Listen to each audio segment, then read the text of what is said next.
So the last time we were together, so a week before last, okay, we were working on writing out our chemical reactions. Now there were 5 kinds of chemical reactions. What were they?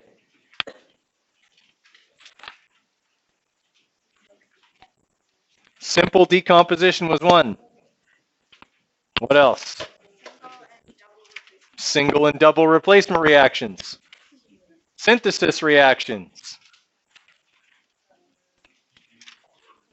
Combustion reactions was the 5th.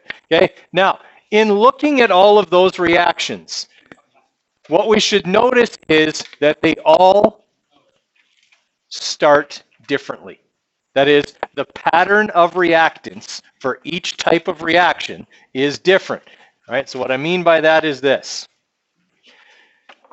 If I have this kind of a reaction here, so let's say I've got N2 plus, let's go with Na instead of that. Na plus O2. All right, what kind of reaction would that be? That's a synthesis reaction because it's the only type that starts with 2 elements. And it's going to form what as my product? These 2 things are going to go together and form a what?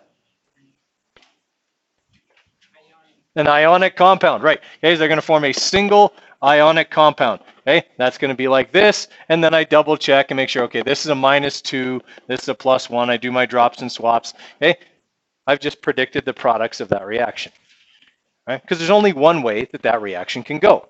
And that's the way it is for all 5 of the reactions that we dealt with. Right? If I gave you this reaction,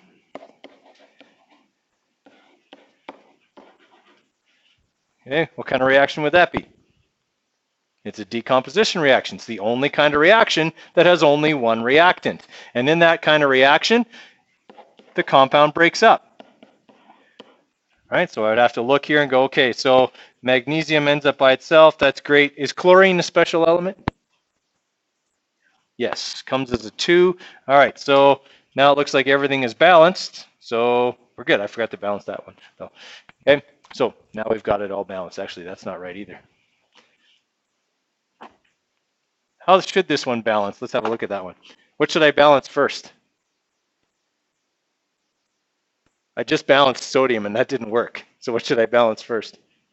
Oxygen. There's 2 over here. How many here? Well, there's only 1 here, right? So what needs to go here?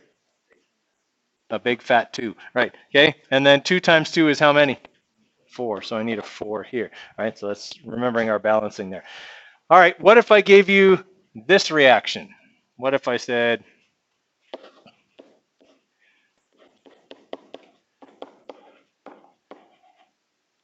what kind of reaction would that be? Not a single replacement, because this isn't ionic. It's a combustion reaction, right? I have a hydrocarbon reacting with oxygen. That means this is fuel, this is oxygen, it's going to burn, right? What are always the products? It's always the same 2 things. H2O is one of them, yeah. What's the other? CO2. Okay, did we have special balancing rules for these? Okay, balanced alphabetically and the rule of 2, right? Do I need the rule of 2 here? I use the rule of 2 if I have what kind of a number of carbons? Even. Is 4 an even number? All right, so I put a 2 here. 2 times 4 is 8. Balancing in alphabetical order. Okay, hydrogen comes next. There's 20 of those. Now there's 20 over here. Now I can look at my oxygens. There's 16 oxygens here, and 10 more is 26. 13 times 2 is 26. Okay, so I've predicted the product, although for a combustion reaction, it's really just memorizing that it's always carbon dioxide and water. Okay, what if I had this reaction?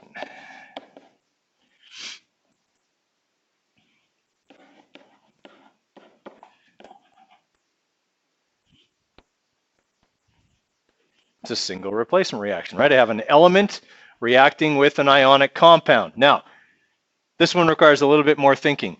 Who's going to wind up by themselves over on the other side? Who's going to get replaced? calcium's going to get replaced, right? I have to swap the things that are the same. This is a metal, so it's going to replace the metal, right? That means calcium ends up alone and sodium ends up with chlorine. Whoop, sorry, that shouldn't be a 2.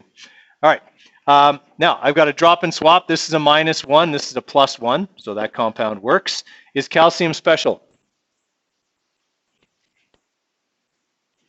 There are no special metals. So no, it's not special. It doesn't get a little number. All right, now I got to go back here and balance. Chlorine is present as a 2 here. That's my biggest number. So it needs to go here. 2. All right, that gives me how many sodium? Is it balanced now? Yes. All right, and then last type.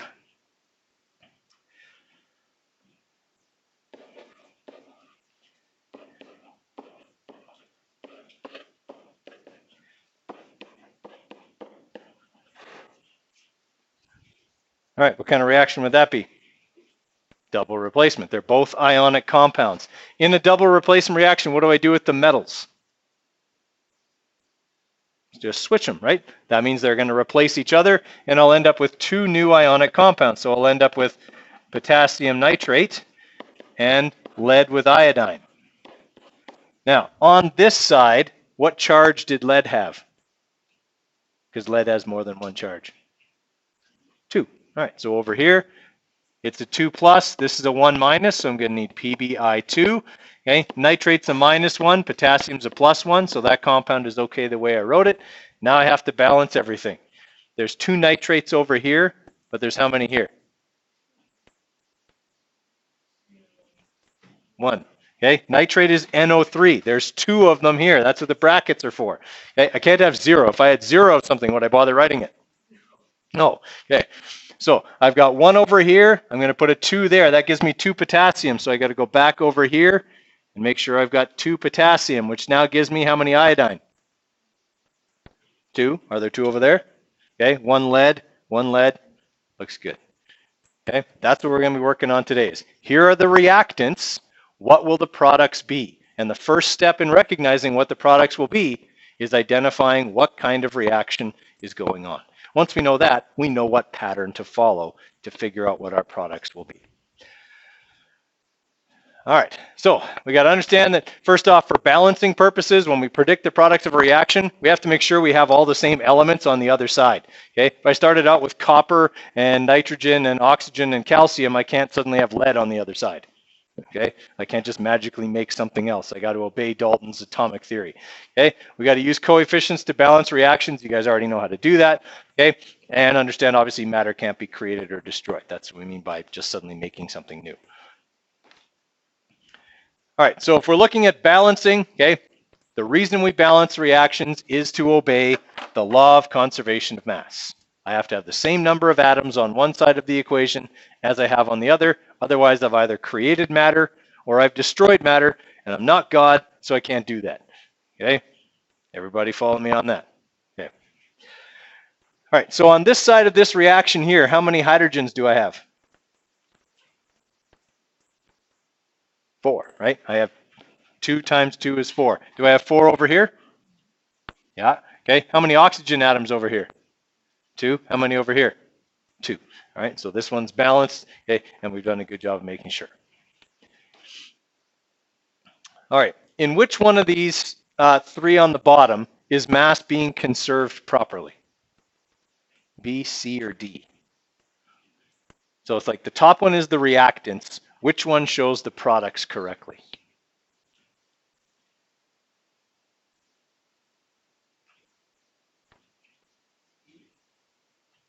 Try again.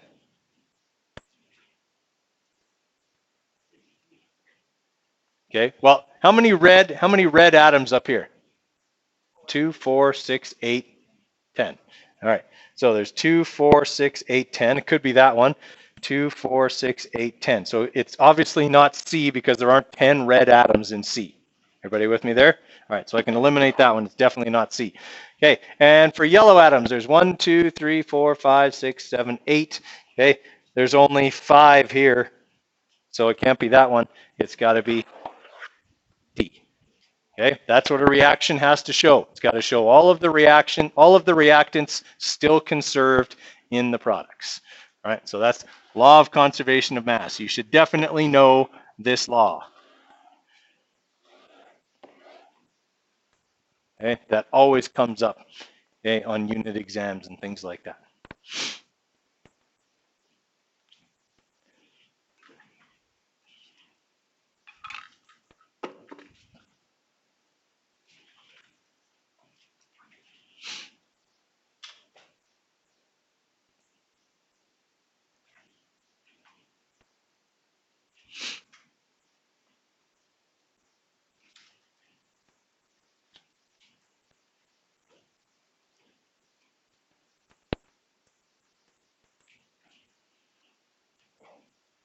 Okay, anybody need this slide anymore? Yeah, still.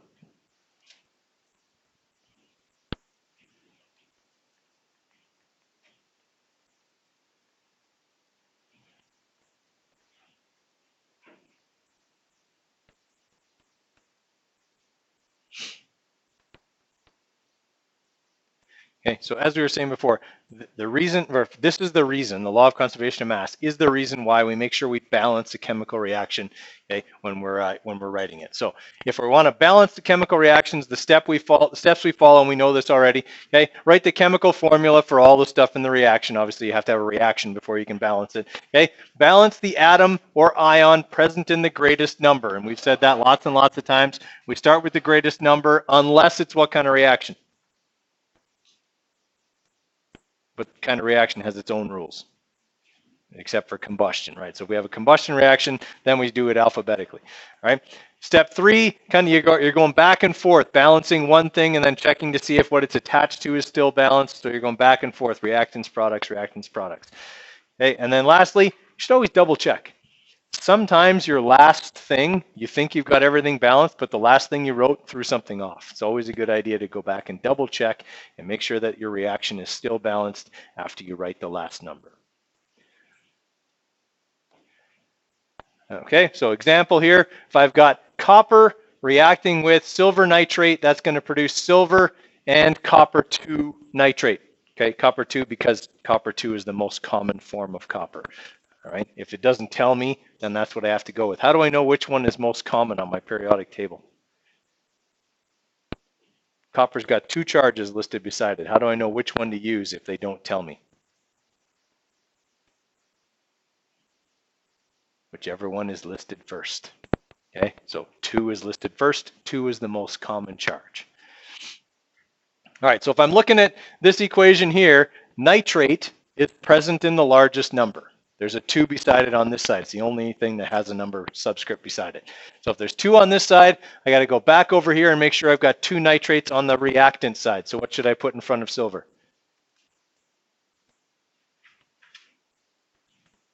Right, I got 2 nitrates over here. How many do I need on this side?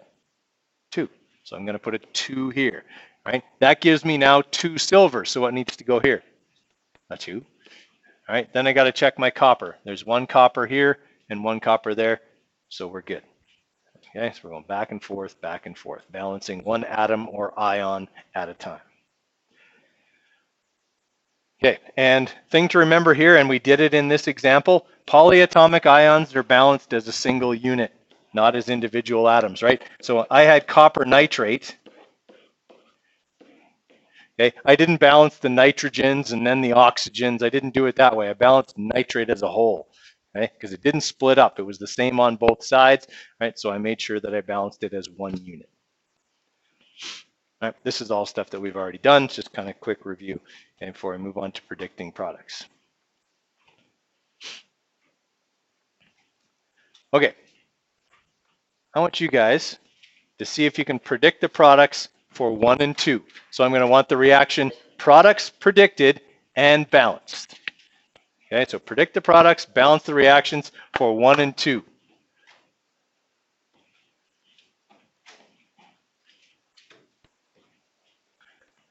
So for number 1, okay, I've got 2 elements as my reactants. So this is what kind of a reaction? It's a synthesis reaction. All right, in a synthesis reaction, these 2 elements need to combine to form a single compound. Right? What kind of compound is that going to be?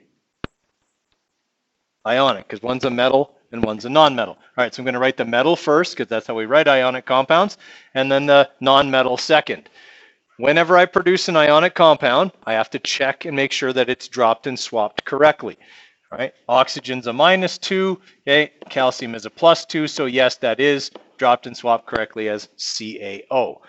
Now I need to balance the whole reaction. There are 2 oxygens over here, but right now there's only 1 on this side, so I need to put a 2 here to balance the oxygen. Then that gives me 2 calcium, so I've got to go back over here and make sure I have 2 calcium. Okay, questions on how number 1 worked? All right. So number 2 has only 1 reactant, which means it's what kind of a reaction? Decomposition. All right. So in a decomposition reaction, I write the 2 elements now separated. Okay. Are either of those special elements? Which one? Sulfur. Okay, that's always something we have to check for whenever we're in a reaction type where single elements are produced. Sulfur comes as an 8 when it's by itself. Magnesium is a metal, it's not special, so it just comes as a single. Now I've got to balance the whole reaction. There's 8 sulfur over here. How many on the reactant side? Just 1. So what do I need to put in front of magnesium sulfide? An 8, yeah. Okay, that's going to give me 8 magnesiums. Now I got to make sure there's 8 magnesiums on the other side. Okay, questions on how number 2 worked?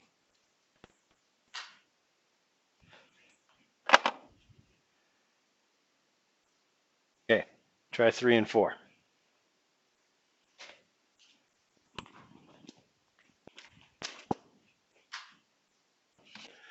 All right, so for number 3, I've got a hydrocarbon reacting with oxygen. So this is a, what type? Combustion reaction. So what are always the products of a combustion reaction?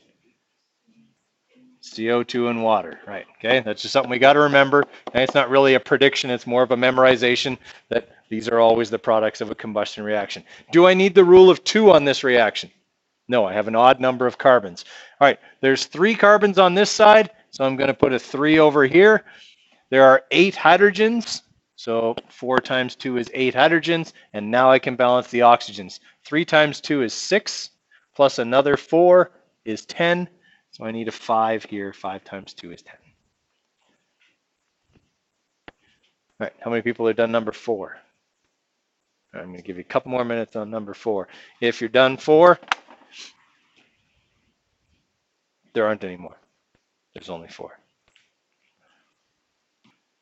All right, so looking at reaction number 4 here, I have 2 ionic compounds reacting. What kind of reaction is that? Double replacement. Okay, in a double replacement reaction, I have to swap the metals. What's acting as a metal in this first one?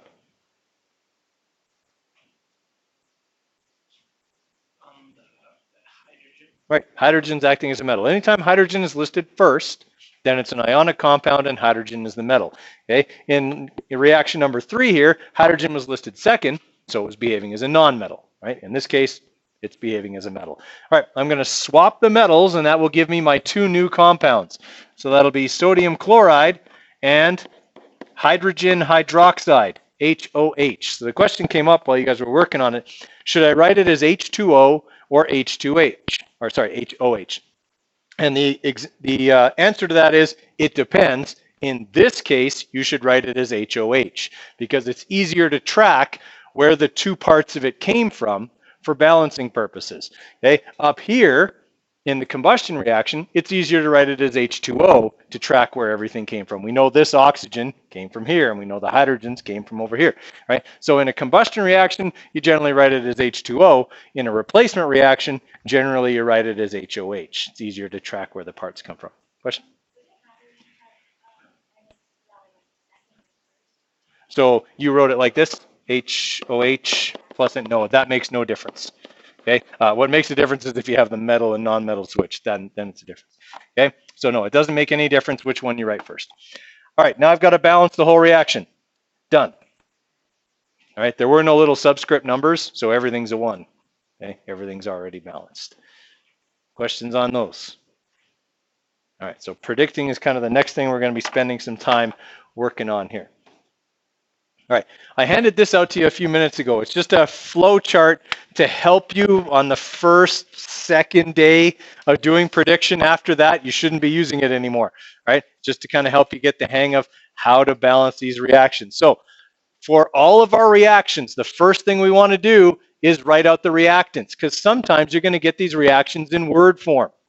Okay, so it'll just be written out as like water reacts with whatever, predict the products. And you'll have to first write out the reaction and then start your predicting and balancing. So write out the reactants. If you have ionic compounds, swap and drop them. Make sure that you've got them right.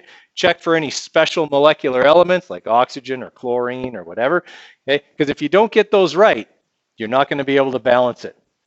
Okay, so if you don't swap and drop or you don't look for special elements, you won't balance the reaction correctly. If my reactants are two elements like sodium and chlorine, then I'm looking at a synthesis reaction. So essentially, after we've written out the reactants, the next step is identify the type of reaction that's going on. If it's a synthesis reaction, put the elements together into a compound. Metals first, nonmetals second, okay, then balance the reaction. If I have only one compound, then I'm looking at a decomposition reaction. Okay, I want to split the compound and write the elements separately, making sure I check to see if any of the elements I've produced are special elements and putting the appropriate number next to them. Then I would balance the whole reaction. If I've got a hydrocarbon, so we've got like and then we've got letters beside them to denote numbers that they might have, okay, reacting with oxygen, then I'm looking at a combustion reaction. Products are always carbon dioxide and water. That's just something we have to remember. Then we balance in alphabetical order. And if there's an even number of carbon atoms, we use the rule of 2, okay, to balance the reaction. If I've got one element and one ionic compound, then I'm looking at a single replacement reaction. Okay, look at the lone element and identify if it is a metal or a nonmetal. Okay, and then switch it with the appropriate part of the ionic compound. So if I have a nonmetal, then I'm going to swap out the two nonmetals. Okay, if it's a metal, then I'm going to swap the two metals. Once I've created my or written out my products, then I want to swap and drop the ionic compound because I will have one, and check to see that the element produced is special or not, put the appropriate number beside it, and then balance the whole reaction. The one that's probably the most cumbersome are single replacement reactions because you got to check for everything. Okay, you're going to have an ionic compound. There's a possibility of having special elements, so you have the most to check with a single replacement reaction. Right, in a double replacement reaction, I would have two ionic compounds.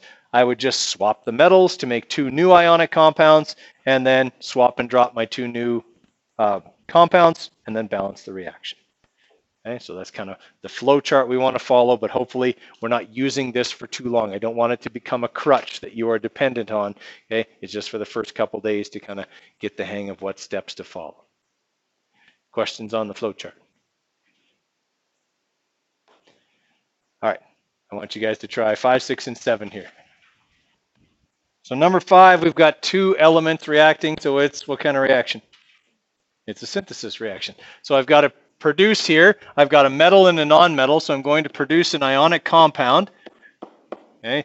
Now I need to drop and swap. Beryllium is a +2, iodine's a -1, so this is going to be BeI2, okay, as my properly swapped and dropped compound. And now as a result of that, the whole equation is balanced. Okay, I've got 2 iodines on both sides, 1 beryllium on both sides. How many people have done number 6? Okay, let's have a look at number 6 then. Okay, I've got an element, in this case a metal, potassium, reacting with an ionic compound, iron 2 oxide. How do I know it's iron 2?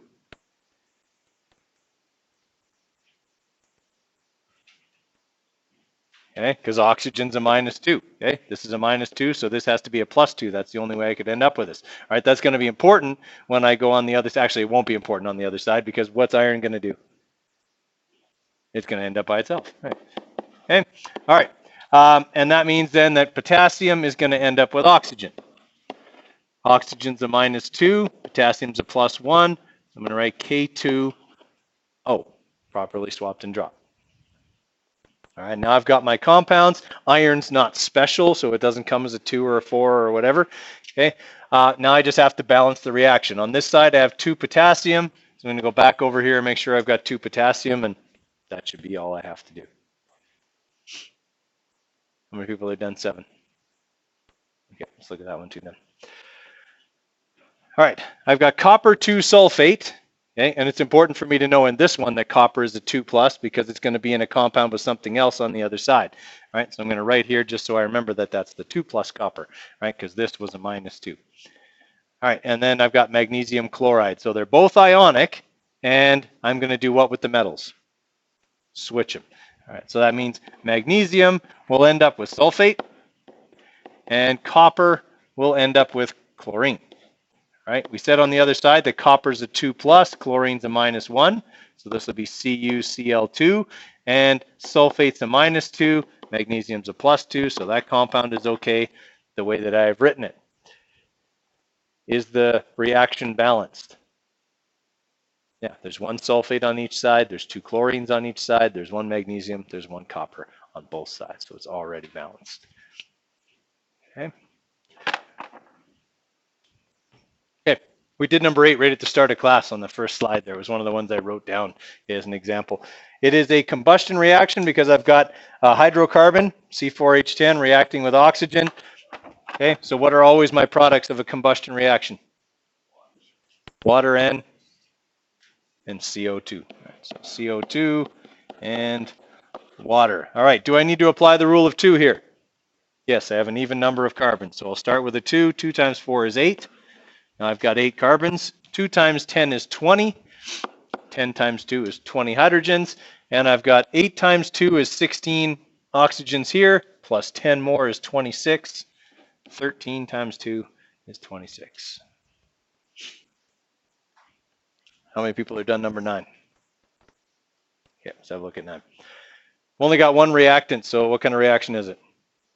It's a decomposition reaction. All right, so I'm going to have the 2 elements split up, so rubidium by itself and phosphorus by itself. Is rubidium special? It's a metal, no special metals. Okay, and then what about phosphorus? Yes, it is. Comes as a 4 when it's by itself. All right, what should I balance first, the phosphorus or the rubidium?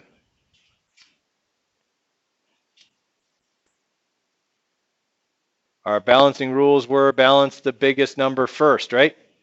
Okay, so if I go back over here and put a 4 in front of this to balance my phosphorus, how many rubidiums does that give me? 12. 4 times 3 is 12. So I got to put 12 there. Okay, and now it's balanced. How many people have done number 10? Okay. What kind of reaction is number 10?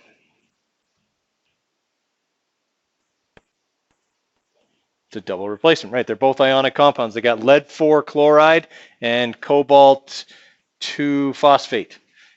Okay, they're both multivalent metals, and I need to know their charges. So, okay, this one was a +4, and this one was a +2. Okay, so now I'll know that for the other side. Now I got to swap the metals, which means that cobalt's new partner will be chlorine.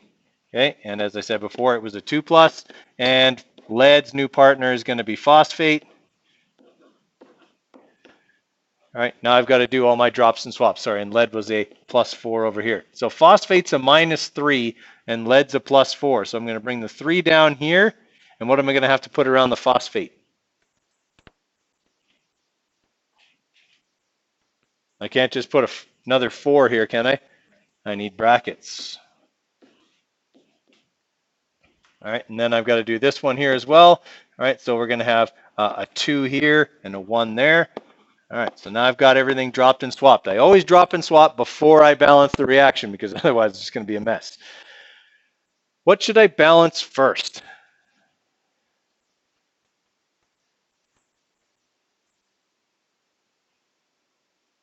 Looks to me like phosphate's present in the biggest number, right? It's the only thing with a 4 beside it. All right, so I've got 4 over here and I've got 2 over here. All right, so what do I need to put in front of this in order to make 4 of those? A 2. All right, so I'm going to put a 2 there. That's going to give me how many cobalt? 6. What do I need to put in front of this? Okay, that gives me how many chlorine? 12. All right, so I got to go back over here. What needs to go in front of this? 3. Does that make my leads work out? It does. Okay, always a good sign when that happens. There's my finished reaction. That's about as tricky as they would get. All right. Questions on how that works? Mostly, guys, it's just a matter of we got to practice it so that we can do them quickly, right? But reactions is a really big part of this unit in terms of not only your unit exam, but also in terms of the lab we're going to be doing on Thursday.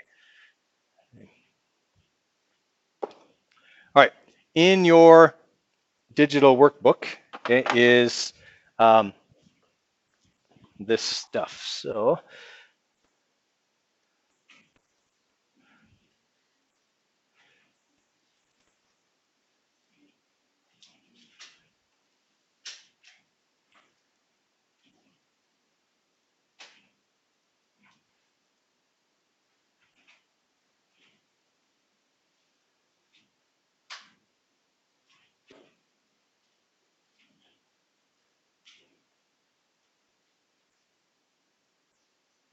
okay, so you guys are going to go to page 10 here in your digital workbook. All right, I wouldn't worry about the balancing ones at the top yet.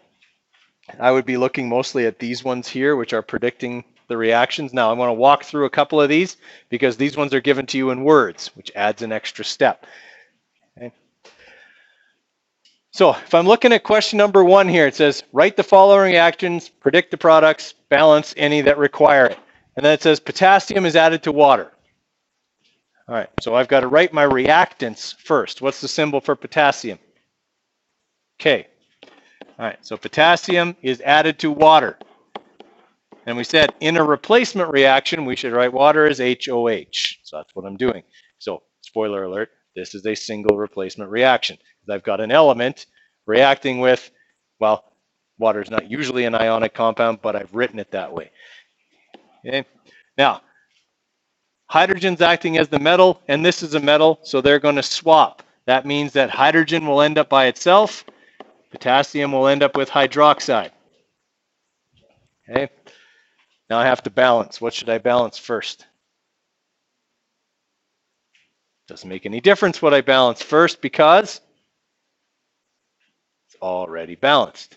There were no small numbers. Okay, there was one potassium, one hydrogen, one hydroxide, one hydroxide. Okay, there was an alternate way to write this one, and sometimes people do this. They go K plus H2O, and when they do that, okay, you end up with H2 plus K2O, right? And you can, it's one of those reactions where kind of both happen in reality, and it's just a matter of which way you write it. They would both be correct on a test. Keep that in mind when you try number 2, okay? Because it is also a single replacement reaction where we would probably want to write water like this. All right, so I'm going to give you a few minutes to get ahead of me, and then we'll kind of walk through some of these just to make sure we know what we're doing. Okay? So these are on page 10 of the digital workbook if you'd rather have it on your phone as opposed to looking up here, right? But otherwise, they're right there. For number 4, I've got magnesium nitride, which is an ionic compound. Okay, so I've got Mg with nitrogen, right? Mg is a 2 plus, nitrogen's a 3 minus. So I've got to drop and swap. That's going to be Mg3 N2, and it's mixed with water. All right, so that's HOH. I'm writing it as an ionic compound because this is a double replacement reaction. In this double replacement reaction, magnesium and hydrogen have to switch places. Right, so that means I'm going to end up with magnesium, and it's going to have hydroxide as its pair, and then hydrogen is going to end up with nitrogen as its partner. Now, these are both, again, ionic compounds that need to be dropped and swapped. Nitrogen is a -3, hydrogen's a +1, so this will be H3N. And then hydroxide's a -1, it's in the table of polyatomic ions, and magnesium's a +2. So I'm going to need brackets around this with a 2 there. Everybody follow me so far? Right. Then I've got to balance the whole reaction. I would say probably going to start with probably the magnesium might be best. So I've got 3 over here. I'm going to need to put a 3 there, which will give me 6 hydroxide. So I got to go back over here and make sure I've got 6 hydroxides. That gives me 6 hydrogens. So I need to put a 2 in front of that. And that gives me 2 nitrogens. There's already 2 over here. Looks good. Okay. And the other one's giving us trouble. All right. Keep her going. I'm going to post the key here in Google Classroom so you can check it in a minute.